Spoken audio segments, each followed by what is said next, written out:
These stories of Christ's birth represent the two major aspects of God. The shepherds corresponding to love, and the wise men, of course, corresponding to wisdom. They were scholars, studying both the prophecies and the stars, seekers of truth, searching for the divine child. And like them, we must be wise men and wise women. We must look for God, seek the divine essence wherever we can find it.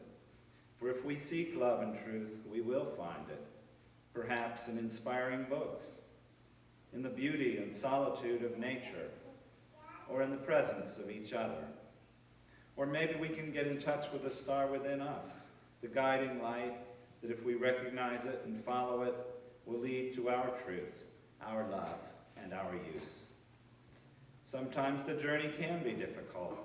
The wise men knew what they were looking for, and when they found the star, they embarked on a long and perilous journey that finally climaxed in finding their God in a stable.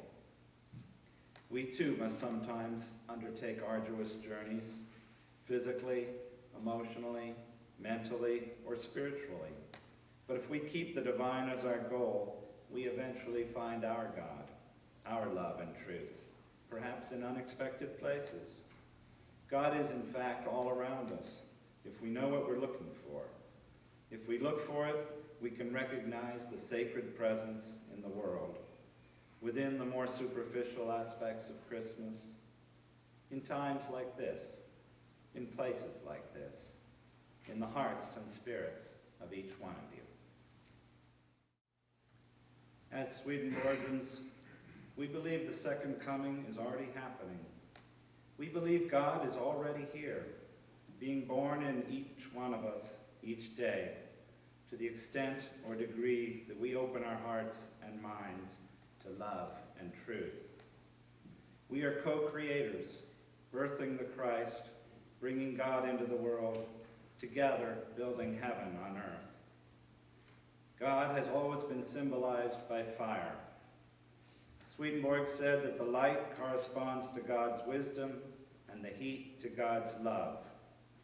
The time of Christmas was chosen to coincide with the winter solstice because Christ was seen as the light that had come into the world.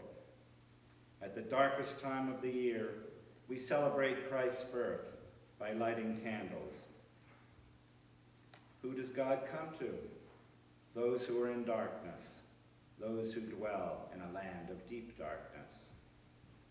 How does God come? God comes through each one of us, through the spirit of love, wisdom, and light that we are able to bring to the world. Each one of us brings light to the world. When we sense darkness around us, in a friend who is struggling with illness or depression, in society at large, when we hear about war, crime, suffering, or another mass shooting. It is up to us to bring in God's light.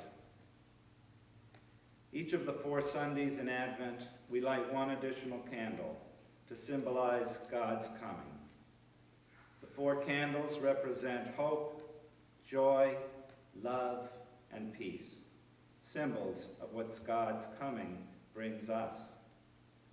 As God is born in us, these are what we need to bring to the world. When others are despairing, bring them hope. If they're mourning, bring joy. Where you sense hate, bring love. In the face of violence, bring peace. Allow these elements of the divine to be born in you. Nurture them, let them grow and become stronger, and manifest them in the world. Now I'll light our 4 Advent candles.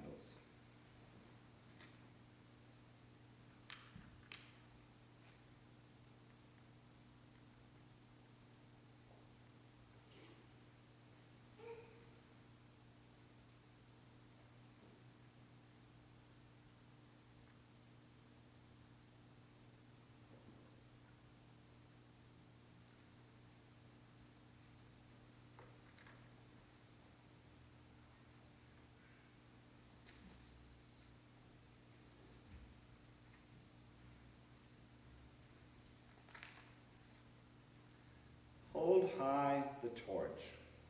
You did not light its glow. 'Twas given you by other hands, you know. 'Tis yours to keep it burning bright, yours to pass on when you no more need light. For there are other feet which we must guide, and other forms go marching by our side.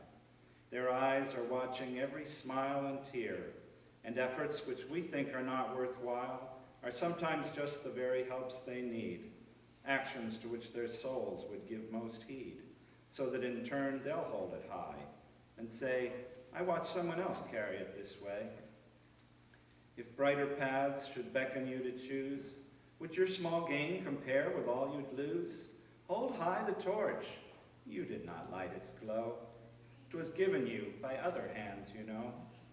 I think it started down its pathway bright the day the Maker said, let there be light.